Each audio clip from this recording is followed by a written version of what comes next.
नमस्कार। आकाशवाणी से समाचार प्रभात के साथ मैं मुनीश शर्मा।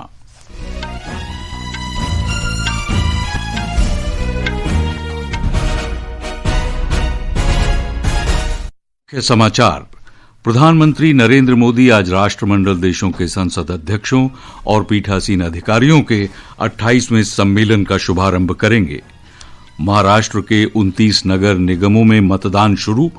78वीं सेना दिवस परेड का आयोजन आज जयपुर में किया जा रहा है। अमेरिका, पाकिस्तान और बांग्लादेश सहित 75 देशों के लिए अप्रवासी वीजा प्रक्रिया पर रोक लगाएगा। दुनिया भर में तमिल भाषी लोग फसल का पर्व पोंगल मना रहे हैं और न्यूजीलैंड ने भारत को दूसरे एक दिवसीय क्रिकेट मैच में 7 विकेट से हराया। 3 मैचों की श्रृंखला 1-1 की बराबरी पर। और अब समाचार विस्तार से। प्रधानमंत्री नरेंद्र मोदी आज राष्ट्रमंडल देशों के संसद अध्यक्षों और पीठासीन अधिकारियों के 28वें सम्मेलन का शुभारंभ करेंगे। लोकसभा अध्यक्ष ओम बिरला सम्मेलन की अध्यक्षता करेंगे। 42 राष्ट्रमंडल देशों के 61 अध्यक्ष और पीठासीन अधिकारी इस सम्मेलन में भाग लेंगे। इसके साथ ही 4 अर्ध स्वायत्त देशों की संसदों के अध्यक्ष भी सम्मेलन में शामिल रहेंगे।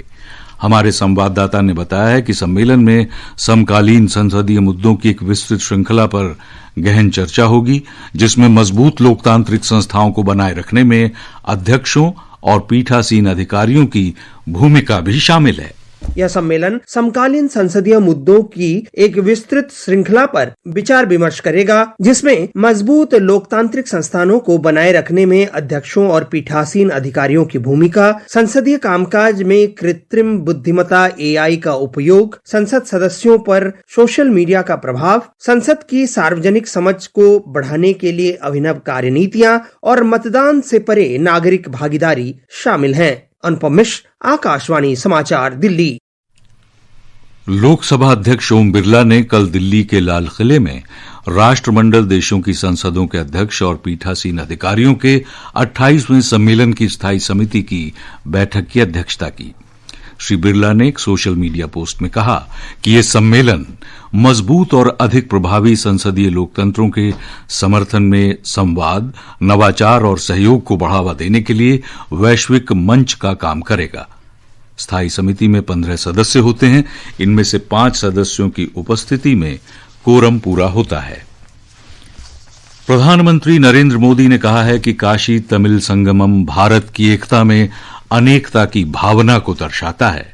प्रधानमंत्री ने सोमनाथ स्वाभिमान पर्व के दौरान अपने अनुभवों को साझा करते हुए एक लेख में बताया कि कार्यक्रम के दौरान वे सौराष्ट्र तमिल संगमम और काशी तमिल संगमम में शामिल हुए लोगों से मिले। प्रधानमंत्री ने कहा कि इन लोगों के विचारों ने उनके अंतःकरण को छू लिया है। जयपुर में आज 78वें सेना दिवस पर परेड का आयोजन किया जा रहा है। परेड की शुरुआत सुबह लगभग 10 बजे होगी। जगतपुरा के महल रोड पर सेना अपने अनुशासन, अपनी शक्ति और आधुनिक सैन्य क्षमताओं का प्रदर्शन करेगी। रक्षा मंत्री राजनाथ सिंह, राजस्थान के मुख्यमंत्री भजनलाल शर्मा और सेना प्रमुख जनरल उपेंद्र द्विवेदी इस अवसर पर उपस्थित रहेंगे। इस वर्ष का ये आयोजन विशेष महत्व रखता है क्योंकि पहली बार सेना दिवस परेड किसी पारंपरिक छावनी क्षेत्र से बाहर आयोजित की जा रही है। और ब्यौरा हमारे संवाददाता से। यह आयोजन जनता को सेना की परंपराओं, अनुशासन और निरंतर विकसित हो रही क्षमताओं को करीब से देखने का अवसर प्रदान करेगा। परेड में भारतीय सेना की तकनीक आधारित शक्ति भी प्रदर्शित की जाएगी, जिसका महत्व युद्ध क्षेत्र में लगातार बढ़ता जा रहा है। परेड में अत्याधुनिक तकनीक, युद्ध क्षेत्र के नवाचार और सैनिकों के अटूट साहस और अनुशासन के संगम की झलक देखने को मिलेगी। इस ऐतिहासिक कार्यक्रम के गवाह बनने के लिए लोग जल्द सुबह से ही महल रोड स्थित कार्यक्रम स्थल पर पहुंचना शुरू हो गए थे, जिसमें विद्यार्थियों की भी बड़ी संख्या है। पूरे शहर में आज यातायात और सुरक्षा के विशेष प्रबंध किए गए हैं। जितेंद्र द्विवेदी, आकाशवाणी समाचार, जयपुर। राष्ट्रपति द्रौपदी मुर्मू आज से पंजाब और राजस्थान के 2 दिन के दौरे पर रहेंगी। वे आज अमृतसर में गुरु नानक देव विश्वविद्यालय के 50वें वार्षिक दीक्षांत समारोह में शामिल होंगी। राष्ट्रपति कल जालंधर में डॉक्टर BR अम्बेडकर राष्ट्रीय प्रौद्योगिकी संस्थान के 21वें दीक्षांत समारोह में भाग लेंगे। ये समाचार आकाशवाणी से प्रसारित किए जा रहे हैं। ताजा समाचार जानने के लिए आप हमारे social media handle @AIR news Hindi को फॉलो कर सकते हैं। समाचार प्रभात में आपका फिर स्वागत है। महाराष्ट्र में 29 नगर निगमों के लिए मतदान जारी है। 893 वार्डों की 2869 सीटों के लिए मतदान सवेरे 7:30 बजे शुरू हुआ और शाम 5:30 बजे तक चलेगा। 3 करोड़ 48 लाख मतदाता 15,931 उम्मीदवारों के चुनावी भविष्य का फैसला करेंगे। इनमें मुंबई के 1,700 जबकि पुणे के 1,166 उम्मीदवार शामिल हैं। मतगणना कल होगी। एक रिपोर्ट। महाराष्ट्र में नगर निकाय चुनाव के लिए 3 करोड़ 48 लाख से अधिक मतदाता सुबह 7:30 बजे से शाम के 5:30 बजे तक अपने मताधिकार का प्रयोग कर सकेंगे। आज के चुनाव के लिए करीब 44,000 कंट्रोल यूनिट और लगभग 88,000 बैलेट यूनिट की व्यवस्था की गई है। लगभग 2 लाख अधिकारी और कर्मचारी चुनाव प्रक्रिया में शामिल हैं। राज्य सरकार ने इन सभी नगर निगम क्षेत्रों में सभी कार्यालयों के लिए अवकाश घोषित किया है। इन क्षेत्रों में सुरक्षा व्यवस्था कड़ी कर दी गई है, खासतौर पर उन मतदान केंद्रों पर जिन्हें संवेदनशील घोषित किया गया है। वरिष्ठ नागरिकों, गर्भवती महिलाओं और दिव्यांग मतदाताओं के लिए सभी मतदान केंद्रों पर विशेष सुविधाएं उपलब्ध कराई गई हैं। मतगणना कल होगी। प्रार्थना, आकाशवाणी समाचार, मुंबई। दिल्ली उच्च न्यायालय ने राष्ट्रीय जनता दल प्रमुख लालू प्रसाद यादव और उनके बेटे तेजस्वी यादव को बड़ा झटका देते हुए IRCTC घोटाला मामले में चल रहे मुकदमे पर रोक लगाने से इनकार कर दिया है। न्यायमूर्ति स्वर्णकांता शर्मा की पीठ ने कहा कि मुकदमा जारी रहेगा, लेकिन गवाहों से जिरह अगले सप्ताह तक की जा सकती है, जब तक अदालत द्वारा पिता पुत्र द्वारा आरोपों को चुनौती देने वाली याचिकाओं पर फैसला सुनाए जाने की उम्मीद है। दुनिया भर में तमिल भाषी लोग पोंगल का त्योहार मना रहे हैं। पोंगल के स्थायी महीने को नई शुरुआत की तरह मनाया जाता है। ये तमिल पंचांग में वसंत ऋतु के प्रारंभ का भी प्रतीक है। विवाह, नए व्यवसाय और अन्य आयोजनों के लिए ये महीना शुभ माना जाता है। आज पोंगल के पावन अवसर पर फसल कटाई के बाद बचे हुए अनाज को सूर्य देव को अर्पित किए जाने की परंपरा है। ब्यौरा हमारे संवाददाता से। तमिल कहावत है थाई पिरंथाल वांची पिरुक्कुम, अर्थात इस महीने का जन्म जीवन में नई राहें खोलता है। इसी आस्था और उल्लास के साथ तमिलनाडु में पोंगल का पर्व मनाया जा रहा है। पोंगल के अवसर पर लोग अपने परिवार और रिश्तेदारों के साथ त्योहार मनाने के लिए अपने पैतृक गाँव की ओर लौटते हैं। गाँव की गलियाँ त्योहार के रंग में रंगी नजर आती हैं। घरों के सामने रंगोली सजाई जाती है, जिसके बीच गन्ने से बना छोटा सा मंडप और नया मिट्टी का मटका रखा जाता है। मिट्टी के मटके को हल्दी के पौधों से सजाया जाता है और उसमें चावल, दूध और गुड़ से पोंगल पकाया जाता है। जैसे ही पोंगल उफनता है, घर के लोग उल्लास के साथ पोंगलो पोंगल का जय घोष करते हैं। इसका अर्थ है समृद्धि ही समृद्धि। इस दिन सूर्य देव को नई फसल अर्पित की जाती है और भविष्य के लिए बीजों का एक हिस्सा भी सुरक्षित रखा जाता है। घरों में नाश्ते में पोंगल, वड़ा, चटनी और सांभर विशेष रूप से बनाए जाते हैं। इस बीच त्योहार को देखते हुए राज्य सरकार ने राजधानी चेन्नई से राज्य के विभिन्न हिस्सों के लिए विशेष बस सेवाएं शुरू की हैं। राज्य सरकार की ओर से राशन कार्ड धारकों को पोंगल उपहार के रूप में 3,000 रुपए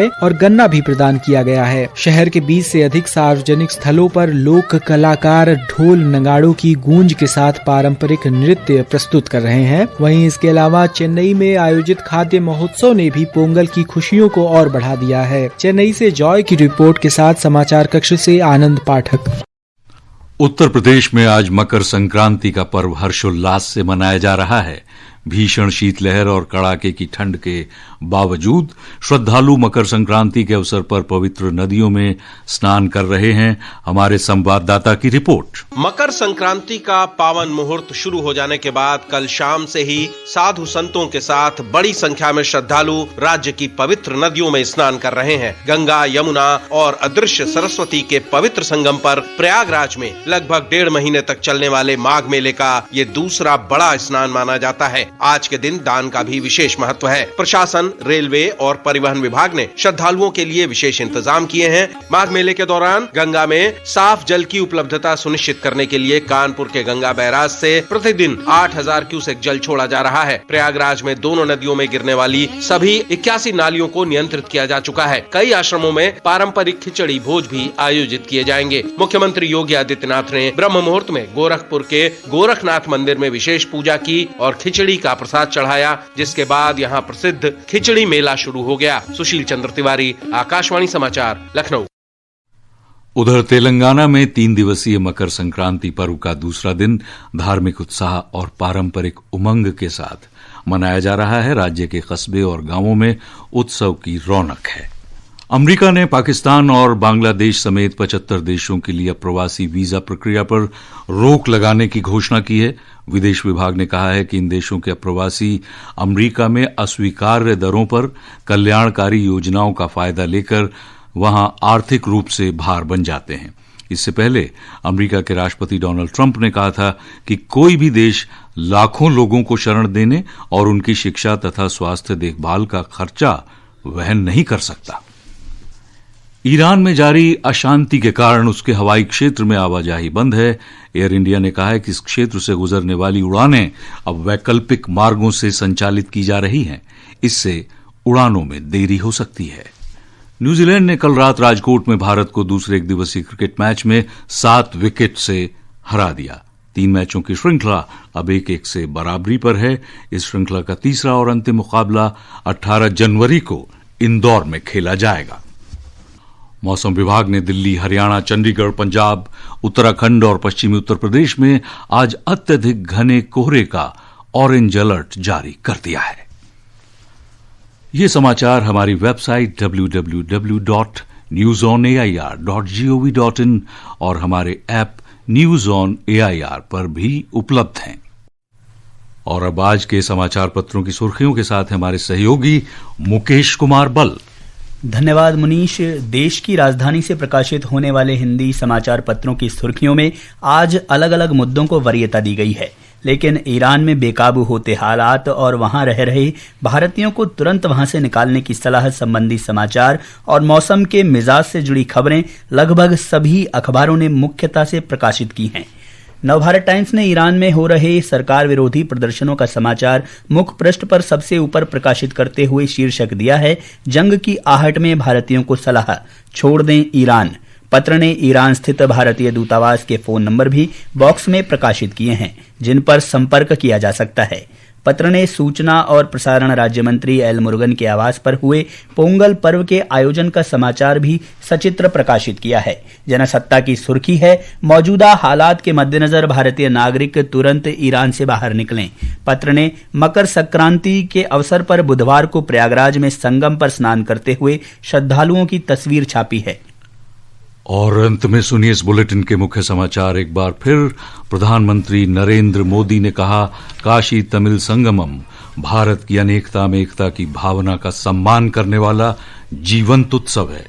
प्रधानमंत्री नरेंद्र मोदी आज राष्ट्रमंडल देशों के संसद अध्यक्षों और पीठासीन अधिकारियों के 28वें सम्मेलन का शुभारंभ करेंगे। महाराष्ट्र के 29 नगर निगमों में मतदान शुरू। 78वीं सेना दिवस परेड का आयोजन आज जयपुर में किया जा रहा है। अमेरिका, पाकिस्तान और बांग्लादेश समेत 75 देशों के लिए अप्रवासी वीजा प्रक्रिया पर रोक लगाएगा और दुनिया भर में तमिल भाषी लोग फसल का पर्व पोंगल मना रहे हैं। और इसके साथ ही समाचार प्रभात का ये अंक समाप्त हुआ। नमस्कार।